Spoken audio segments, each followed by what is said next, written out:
And I'm going to share 3 generational stories to sort of illustrate what I'd like to talk about. I think I'll start with the older picture.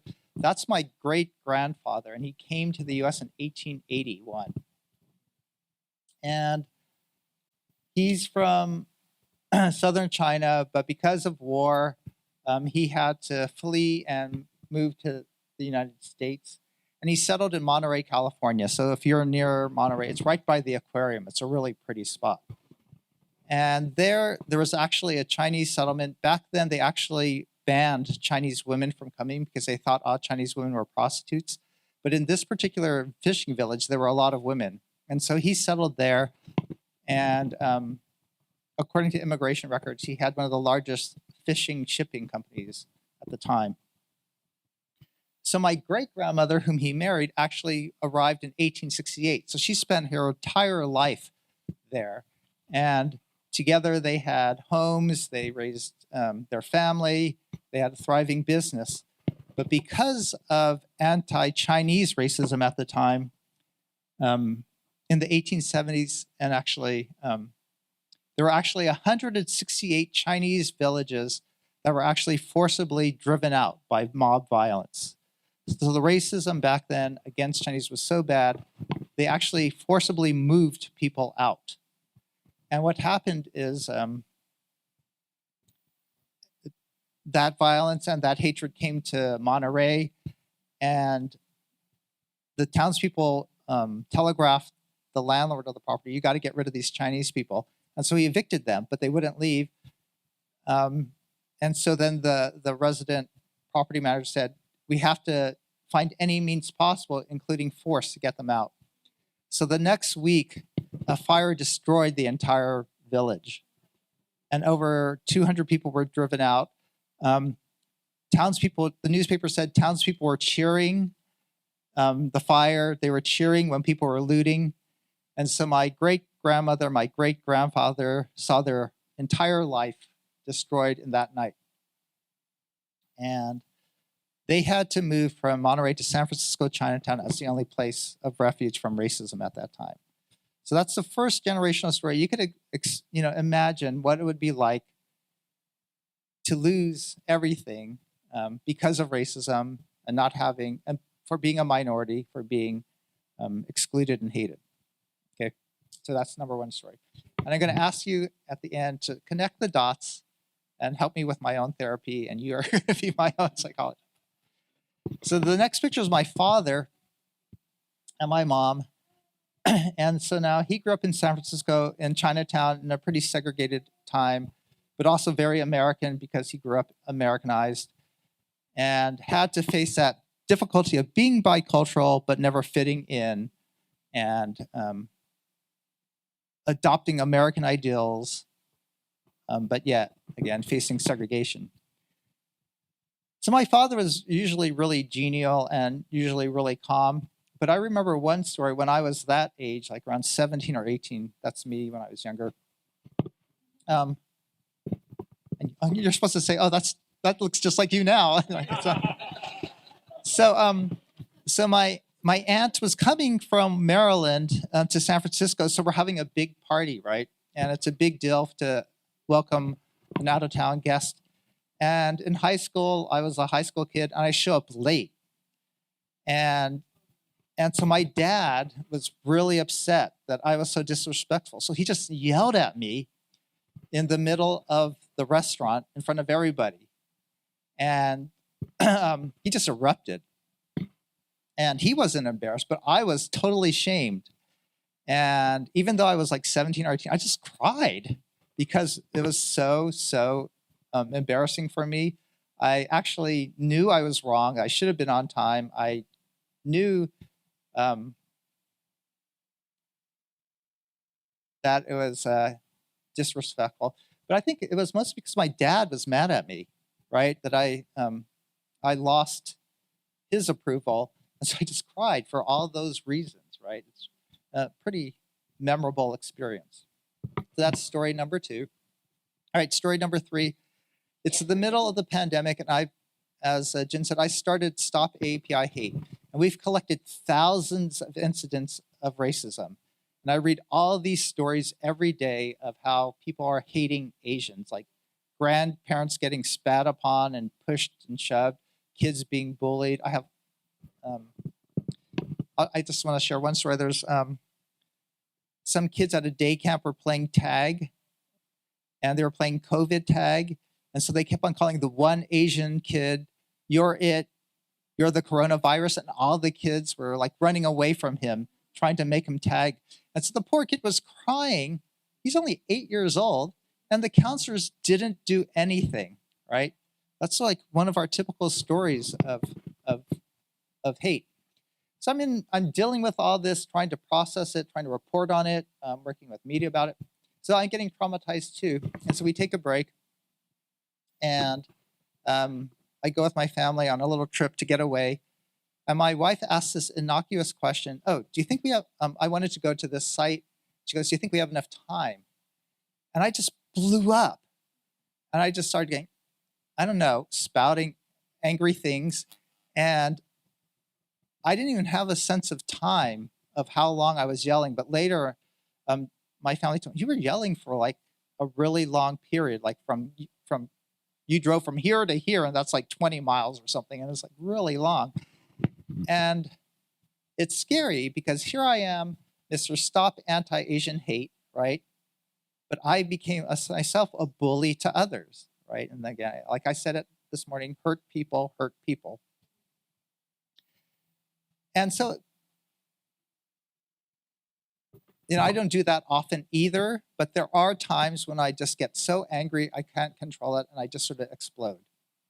And so I don't know if you're like that, but things trigger you, and your emotional response, whether it's depression or anger, is sort of outsized compared to the situation, right? Like, and you think like, why did I do that?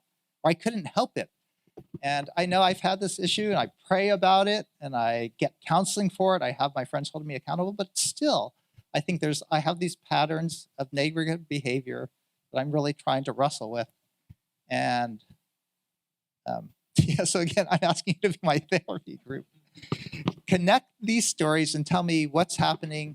Why do you think my father erupted in those ways? Why do you think I erupt in anger in those ways? So just go ahead and play therapist Lucy of Peanuts, and for 5 cents, I'll ask for your help. Seriously, what do you make? What's the connection?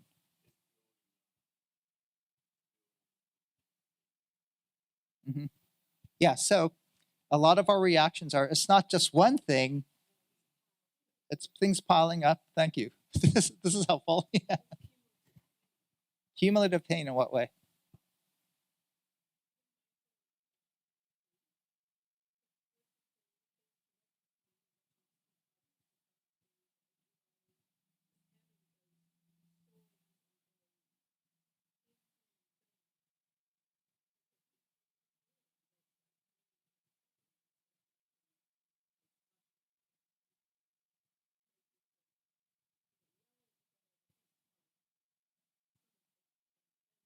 Yeah, so it's cumulative. So like when I was 18, that's been building up for years. And then, okay. Yeah.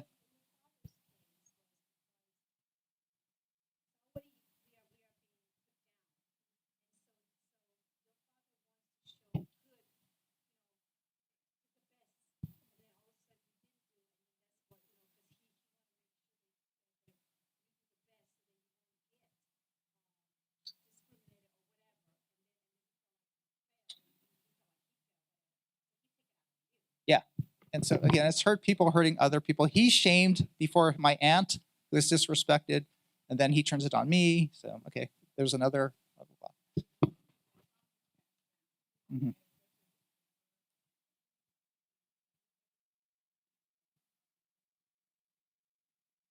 uh, okay.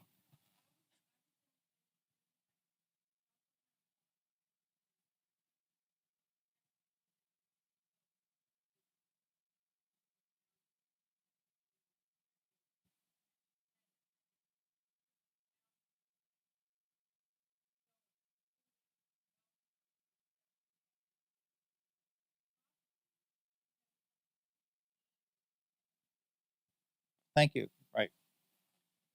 Okay, I feel a little bit more. I feel heard at least and understood. Yeah, we all do that. Huh?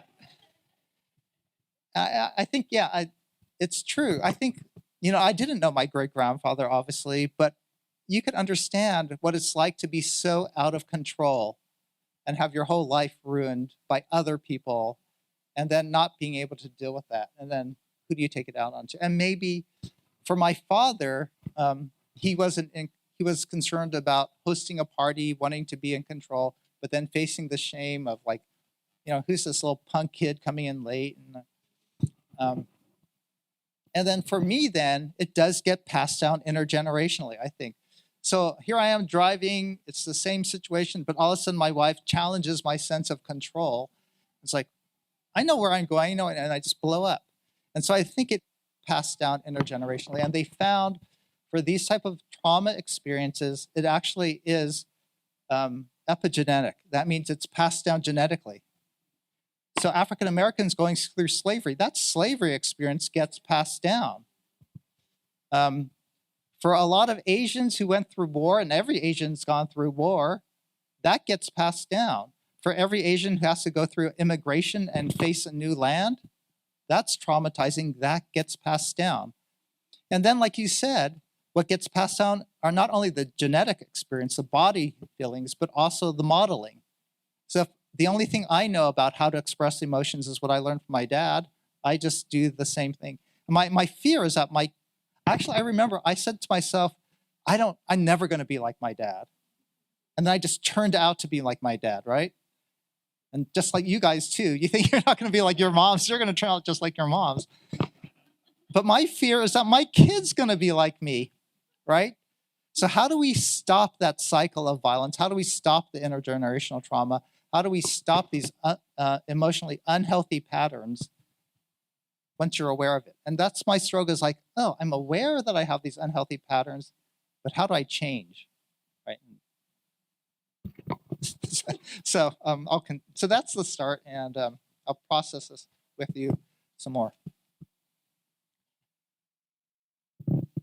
So a lot of us, especially us who are minorities, as Yumi talked about, we have trauma, and then we have different kinds of trauma, like health traumas or migration traumas, war traumas, but then as racial minorities, we have racial traumas where people threaten us, attack us, make fun of us.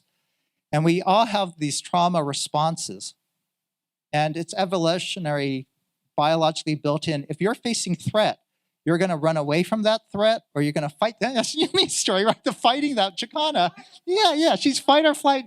Yeah, she was doing both. She was running around and then pulling her hair. So she was fighting and flighting at the same time. There's other responses too, is fawning. So someone's threatening you, you become small, you become obsequious, right? Women become silent, they get out of the way. And so there's these trauma responses that are very built-in behavioral responses, and they make sense. It's because it's for your safety, right? Both your emotional safety and physical safety. And so then that affects Asian Americans and our overall identity. It's not just affects us as individuals, it affects us as a group. So a lot of us face colonization, we've gone through war, we face political oppression if you come from like communist countries. And then you deal with US racism, right? You have policies that exclude us, that call us the Chinese virus, and then you face interpersonal bullying. And so then, facing all this trauma, we go into fight or fawning responses. Asians particularly use a fawning response. They're very anxious and fearful, and then they also become very people-pleasing. A lot of it is also because we come from a shame-based culture. We try to avoid the shame and we try to keep harmony, so that reinforces the fawning. And so what happens is, if we're sort of anxious people already, fearful people, immigrants are usually fearful because they're in a new land and they don't know how to act, right? That leads us to becoming what's known as the Asian American stereotype, is that we're the model minority. We just become hardworking and quiet, keeping our heads down, passive, to avoid more trauma. And by fitting in as much as possible, we avoid sticking out and getting attacked. Got that? So the model minority is that Asians are hardworking, they are quiet. It's partially cultural, but it's also a colonized response. It's part of our psychology is if we're going to avoid being attacked, we got to just keep our heads down, be quiet, and just work as hard as we can. Yeah, if you can't say anything back, what are you going to do, right? Yeah, so you're going to be more quiet. Also, if you can't speak English, you're just going to stick to math because, math is a universal language. The other part about making us a model minority and creating that identity for us is selective migration, right? The only people they're allowing in from Asia now are, health professionals, STEM professionals. So it's not like every Asian's smart and good at math. It's just that the only ones they allow into America are smart Asians good at math. So you get this identity. We have this identity in the United States now as a minority, but there's all these different sources creating it. Got that? Okay. But race also shapes our identity. And you really broke it down really well. In America, we have this white-black binary, right? And you're either white or black. I keep on trying to use this, but it doesn't. Yeah. And it makes sense because the major racial dynamics in the US were white-black. Whites were super, blacks were inferior and enslaved, right? And because, I'm not going to go into white-blackness. So Asians, Chicanos, we're all sort of pushed into that binary. And our Asians and new immigrants, are you going to be white or are you going to be black? Right? And so Asians coming in as new immigrants, and they see if whites are in power and blacks are on the bottom, who are you going to copy? Right? Right? So to pursue the American dream means we got to be as white as possible to avoid being black and treated like black people. And we see that. We don't want to be white. We're proud of our culture, but we want what whites have, right? We want the privilege that whites have. We want to be treated meritocratically, based on our merit. Yeah. So we're stuck in this white-black mode, but we know, wait a minute, we are neither white nor black, right? And so it's the the universal experience, like we don't fit in, right? And so sometimes we're the model minority and we're the group that other people are supposed to copy, right? We belong to America, especially if we're achieving. So Suni Lee wins the gold medal in the Olympics, and so we love her. She's the model minority, If they're making money and creating jobs for us, we love them. Or if they're good, cheap labor, we love them and we love their food always. So we're the model minority. But then in times of war, like World War II, when Japanese Americans were incarcerated, or after 9/11, when Muslims faced Islamophobia, in times of economic downturn, like when Vincent Chin, he got killed, even though he was Chinese, the laid off auto workers thought he was Japanese and they resented Japan, so they killed him. So in times of war, in times of economic downturn, and in times of pandemic, Asians aren't the model minority. They're treated as the outsider, the yellow peril, to be excluded. And during the pandemic, we had all three conditions, right? We had the pandemic, we had the worst recession since the Depression, and we had a US-China Cold War. So all those factors plus led us to being seen, like Yumi said, we were the Chinese virus, and they automatically perceived not only Chinese, but then Korean people, and then Vietnamese, every Asian, you're Chinese, you're virus carrying, we're gonna shun you, or we're gonna fight you, because they too are going into fight, flight response. They see us as a threat, so they're gonna fight us and attack us, or they're gonna flee us and shun us. And that's exactly what so we're not saying all these Americans are racist. We're just saying they're subconsciously thinking we're the threat. And so we're constructed as either the model minority or the yellow peril. It's a different type of racism than what African Americans experience. We're either inside or outside. So we face a lot of exclusion either in policy or in interpersonal relations. Asian Americans are the racial group who feel the least belonging in the US. And it sort of makes sense because we come from a shame-based culture. We want to fit in, we want to belong, we don't want to be ashamed. And so we're very conscious of how others perceive us. But when we realize that people don't like us, then we really feel a sense of unbelonging. So what happens then is that we develop this model minority identity and we develop unhealthy patterns. To try to fit in, we become very perfectionistic. And that's sort of like, I gotta be perfect or else I'm gonna get disapproval.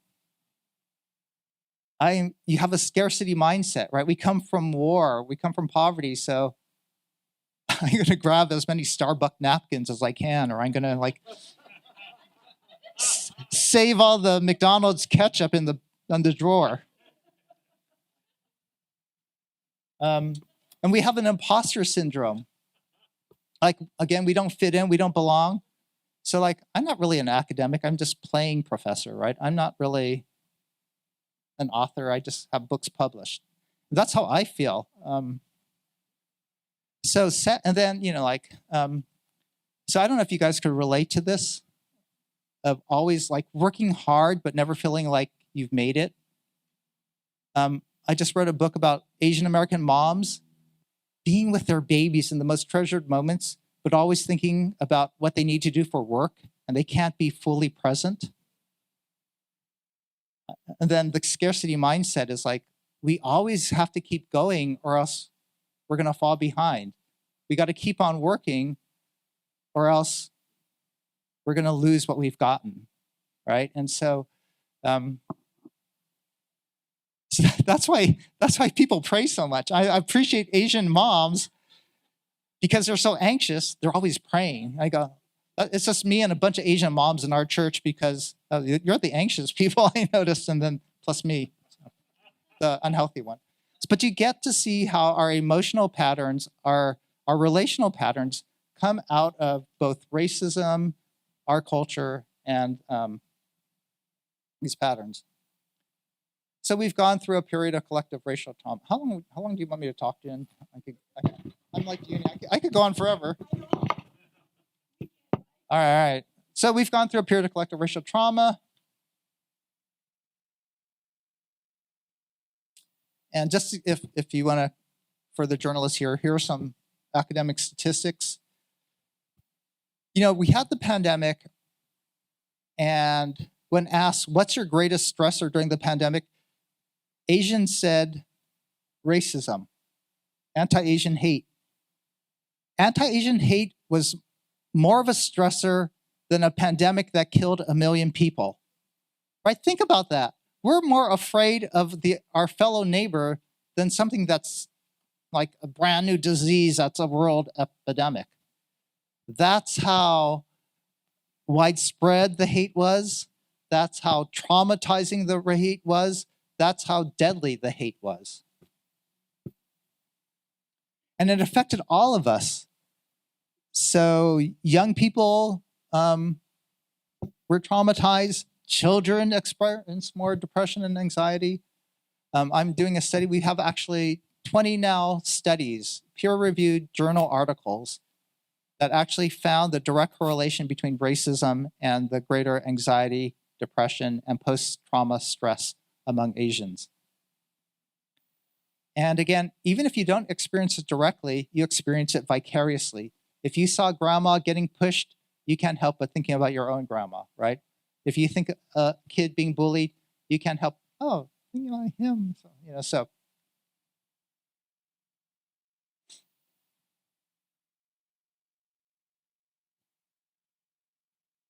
So the direct experience of hate is, again, psychological distress, and it leads to avoidance. People were avoiding doctor's appointments because they didn't want to go outside because they were afraid people were going to attack them. People didn't feel safe in the neighborhood. So actually 1 out of 2 Asian Americans, this is last year, felt unsafe due to their race, right? So we too are We may be the model minority, but we also feel very racialized.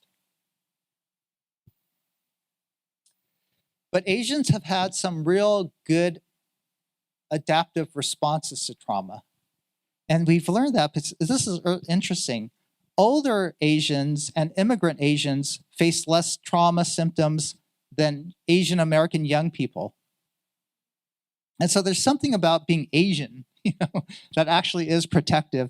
And I want to share that because I think other Americans can learn from Asians and our immigrant community. And the first response is that instead of fight or flight in the face of triggering threats, we can flock. And that's exactly what Yumi said, right? It's just like being in Korea where everybody did everything together. That collective support is really a strength for us. And so Asians really did exhibit this flocking behavior. They had rallies and vigils. They helped ethnic enclaves. They held fundraisers. And that flocking really led to a global movement. Steph Curry here did a public service announcement for us. BTS tweeted, "Stop AAPI hate," and it became the most retweeted post in the world in 2021. So we created this huge movement. And so this flocking has actually now been studied to be a buffer to anxiety and depression. So the Asians, collectiveness of being unified is really, really helpful. Because if you're isolated, then you're going to get depressed and lonely. And here's something interesting, is that we don't, in the West, people get together for therapy, group therapy, so they could share everything. And, you share all your emotions and you think that's the way you get healed. Asians don't need to talk to each other like that. Perceived support is as important as direct support. Direct support is sort of embarrassing to tell, yeah, I blew up at my kid or I'm, really lonely.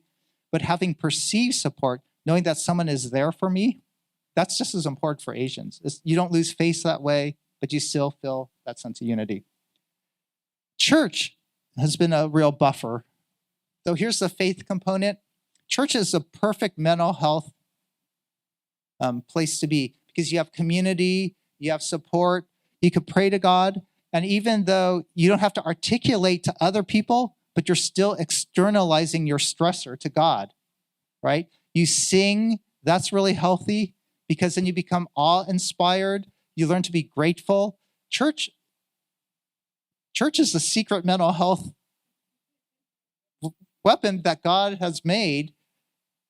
You develop gratitude. It's again, you get the social support, you get the personal coping mechanisms, you get to externalize everything. Anyway. So research shows that. Jeung likes this because I got little references there. Second good trauma response is that we have a redemptive orientation toward adversity. I really like this one. Is that young people, especially young Asian Americans, they grow up here and when they face racism, they get so traumatized because they go, that's not fair. And their number one's like, they're so disappointed, like, why are our leaders like that, boomers? And so they actually face a lot more trauma. They are like, they're scared, they're anxious, they're angry.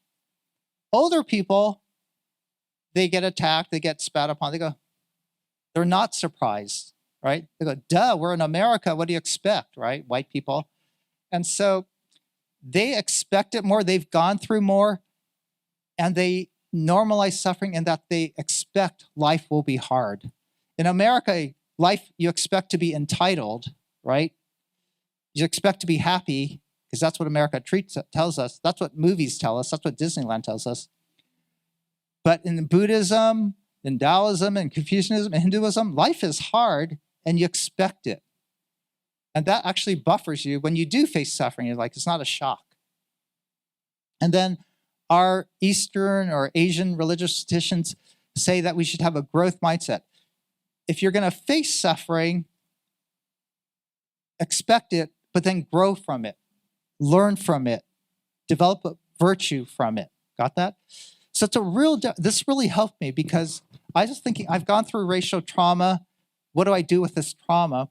In the West, they say, oh, you're traumatized? That's bad for your mental health. So then you need to get healthy and therapy, right?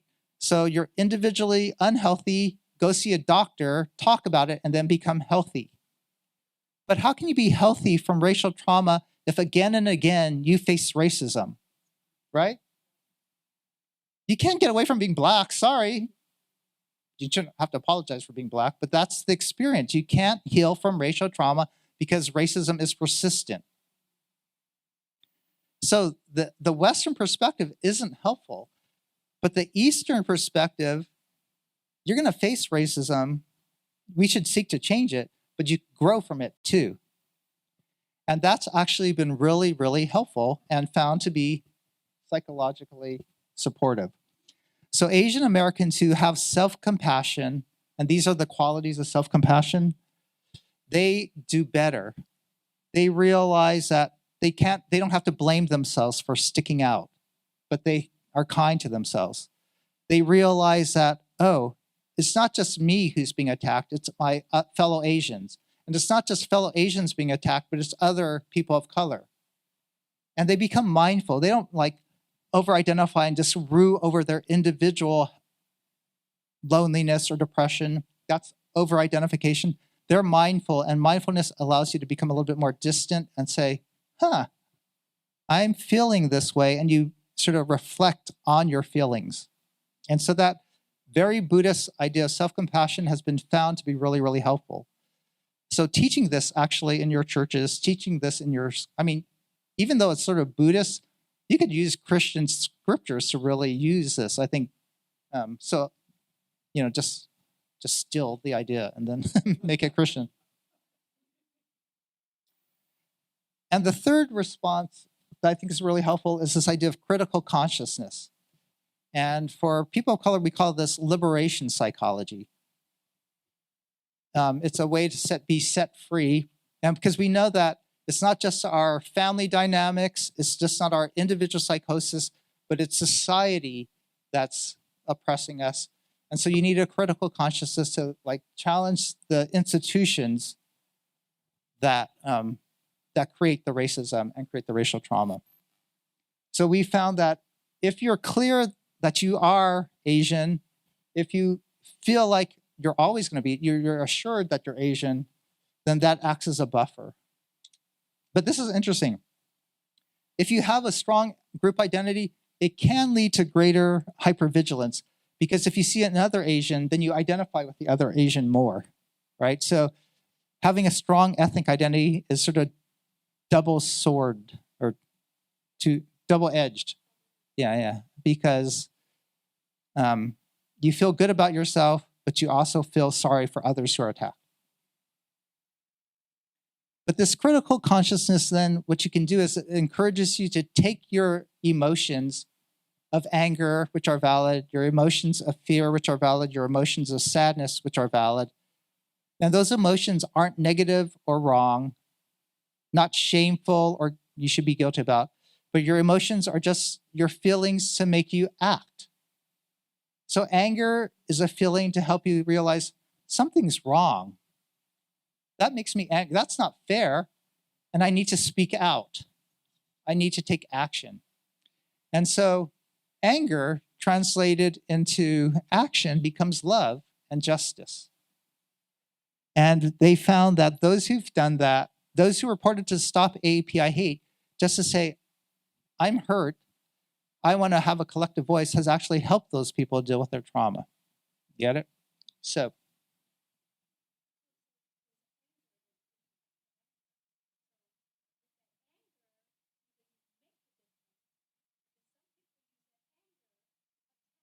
yeah.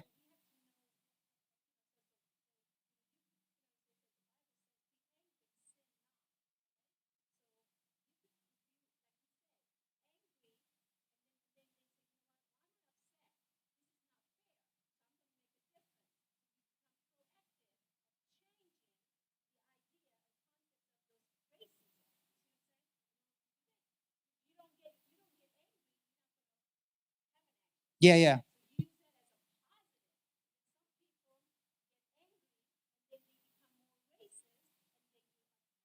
Yeah.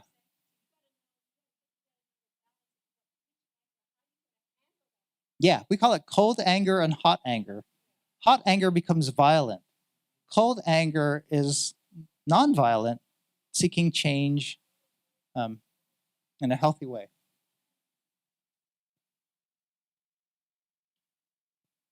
So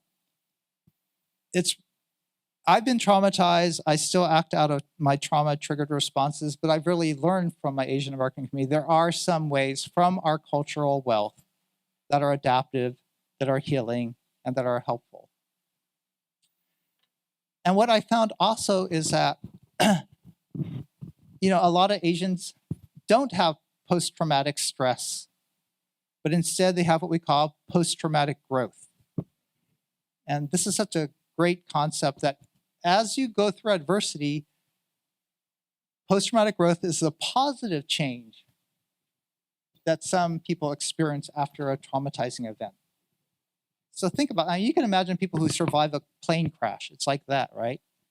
And so what happens is after the trauma, you develop more empathetic relationships because wow, other people have gone through all this suffering and so have I, so you could feel for them, right?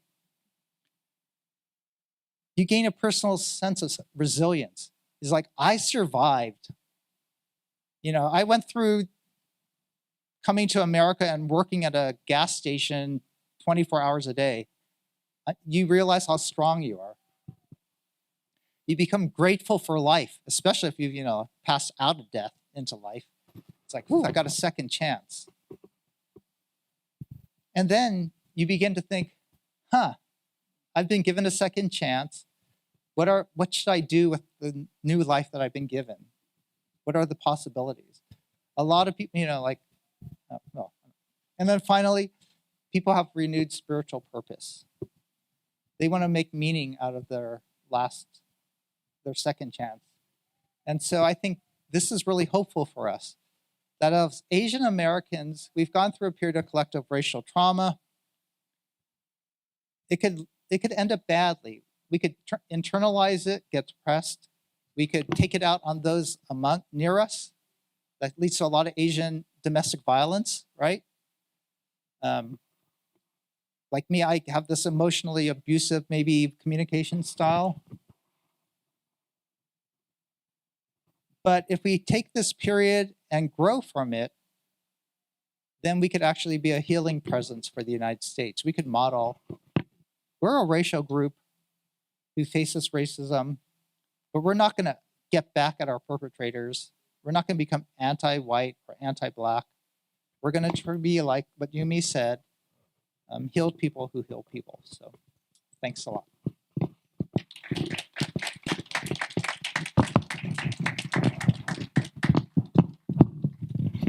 Yeah, we wanted more of a dialogue than a monologue. So, so we're gonna let you have some questions. I mean, I felt like he's a professor. I felt like there was some good professor classroom setting. So that's his comfort. So please ask any question. I'm sure Russell will answer. If Yumi would like to answer, you can direct it at her. I was invited by a dear couple, Yunmi and James Hampton. Very gracious to be here and meet you this evening, Dr. Jeung. The question that I have actually came from another group, the Innovative Mom. It's a community connected with ours, with Afro-Asian families.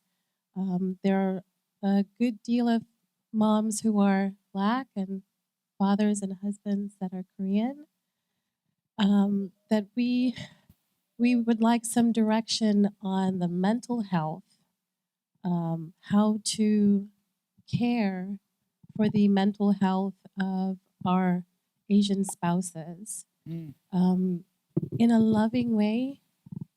How do you manage the childhood person in a grown man's form? How do you love him? There are some couples that didn't make it, but there are that have. And the Innovative Mom wanted to ask, how do you nurture without harming this person? You've married, we're now one. there's no running away. If they want to participate, how do you nurture them? Yeah. Because I don't know if anyone's seen the recent movie Castaway Diva. Yeah. That's a huge, that was a revelation for a lot of us to see the generations that it stems from. So we're dealing with wounded person, and it's not intentional. They just don't know how to manage those big feelings. So that's the question, please. Yeah, thanks. That's the question, huh? How do you? I don't know how to get healed myself, right? So sorry, I'm not Mr.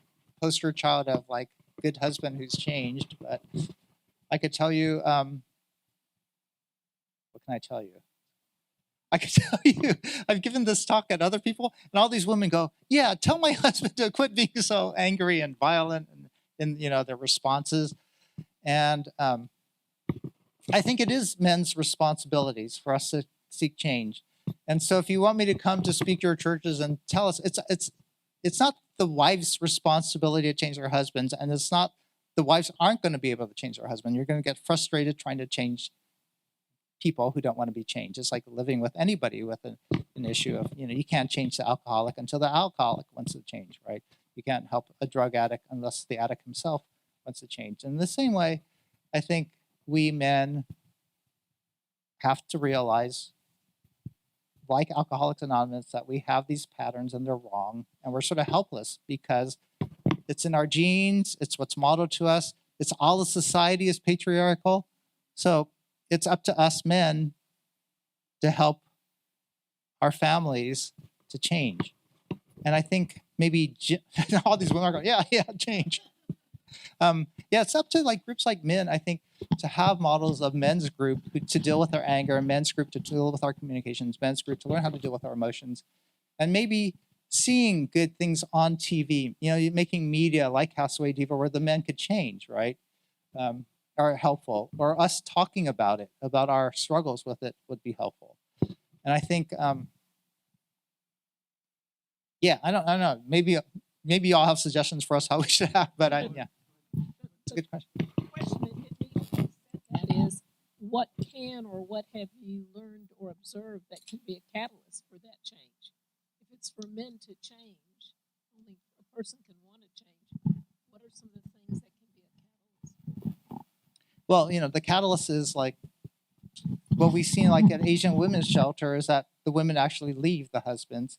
And so then the husbands realize I got to change because my wife is gone. And so like like women's shelters have had men's groups to help the husbands who've lost their wives. And it's like, that's when they, it finally clicks in. It's like, I've lost the love of my life kind of thing. So hopefully pastors could realize that this is a pattern in the Asian community, that domestic violence is a huge issue in our community. And so we got to deal with it. And the church is probably the best way to model, to change, and to encourage people to make a difference.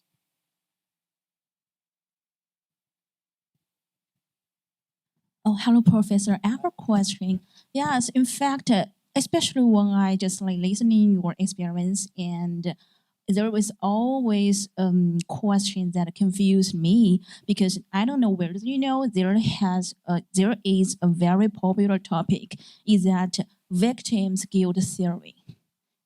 Yes, victims guilt theory. It means that, for example, in fact, I think usually everybody just like experience trauma. In fact, they are victim. Yes, right. Victim. Yeah, but I don't know why is that. It's very popular that, in fact, so many people think that a victim should be guilty. Yes, for example, just like one child, when he or she was abused in the school or experienced bullying, and maybe parents ask the child, why the classmates or teacher don't do bad things on others, why on you? Or just like a lady or girl experience like sexual or problems, they will say, maybe you dress so less. Yeah, you yeah. In fact, it's very popular in China, especially in Asian countries, in girls growing situations. But so I have two questions. First one is that why this happened, and what happened to these situations, especially when the people hurt somebody, just like your parents or teachers hurt the children, just hurt somebody. They think that this should be guilt. And secondly, just like the lady said that from the victim transfer to the victory, how to exercise it. I think it's very hard, especially in the theory, in the situation when the victim feel guilt and attacked by the environment. Yeah. Yeah, thank you. So, like, the question is about blaming the victim, right? And I think in social psychology, we say if someone acts in a certain way, acts as a victim, then we often assign, especially in the US, we say it must be something about that, as they have a personal attribute that caused their situation and behavior. So the attribution is we attribute their victimhood to them, right? It's a personal attribution. But most people are acting not because they are a victim, but they're acting out of the situation. And so what we need to do is shift from seeing people as individuals and making personal attributions to saying, why is that person acting that way? It's because of the situation that led them to act that way.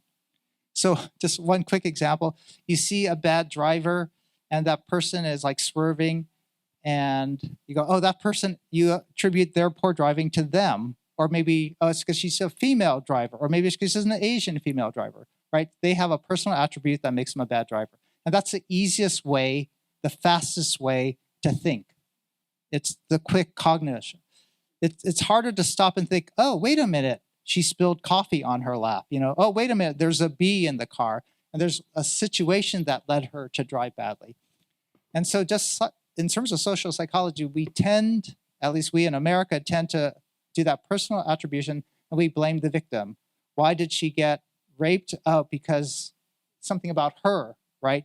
Not looking at society that led to, she was at a party, there's some friend who gave her a drink and they took advantage, So that's the first thing. Blaming the victim is we often don't look at the systems or society that causes the problem or the situation, but we blame the victim.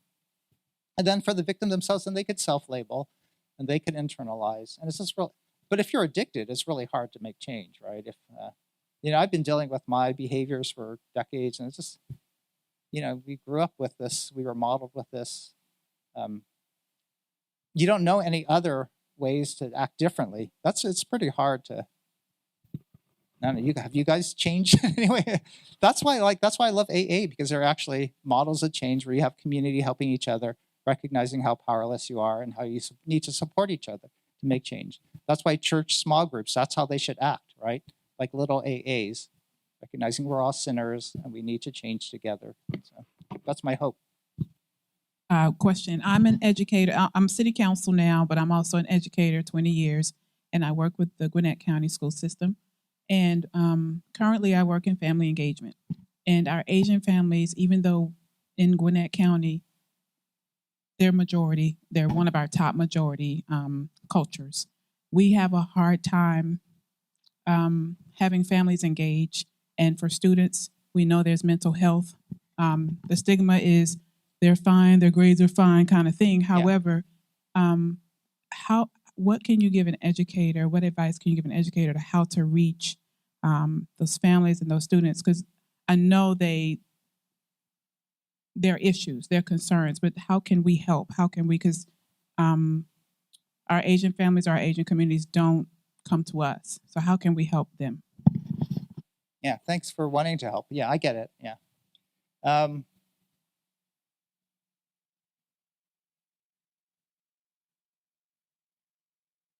Yeah, there aren't any really easy, simple solutions. But the first basic step is I think you need someone from the community that they could relate to who speaks their language be working. So they're not going to have a white social worker or a black social worker work with their kid and the parent be able to relate to them. So the first thing is if you're Chinese Vietnamese, you want a Chinese Vietnamese parent who steps up and leads a parent group and then addresses the issue that their kids are dealing with, right? for like mental health issues, behavioral issues. This is actually, I don't know if this is anecdotal. If the PTA or an outside group says, let's fundraise or let's deal with mental health and have a program, the Asian parents, at least I knew in my kids' school, they think, I don't care. I'm not going to go. I'm too busy. I got to work and survive. Why should I go to this mental health workshop? But if the teacher asks for something, I know the Chinese immigrants that my kid went to school with, they would always listen to the teacher because they really respect the teacher. So if the teacher asks for money, they'll give the teacher something for the classroom. They'll buy a TV. They'll, send their kids to, Europe. But so if the teacher asks, it's really different than if the PTA asks or if the school asks. It's sort of weird. Well, it's not weird. It makes sense.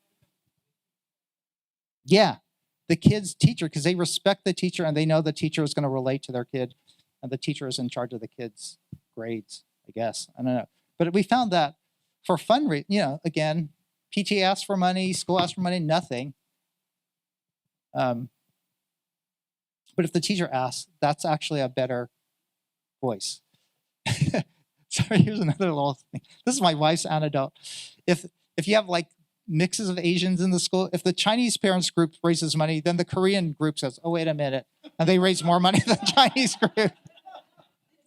Yeah, you do that little like, hey, the Chinese families, they raise this much money. So just pit us against each other and we'll come out. That's just for fundraising. I don't know about mental health stuff. These aren't anecdotes. These aren't good suggestions. Professor, I believe that your expertise can really help a lot of Asian communities. Even Georgia, in Atlanta, there are so many different Asian groups. And this kind of a talk and dialogue, information, really is necessary for Asian Americans to come together to really hear and learn about this.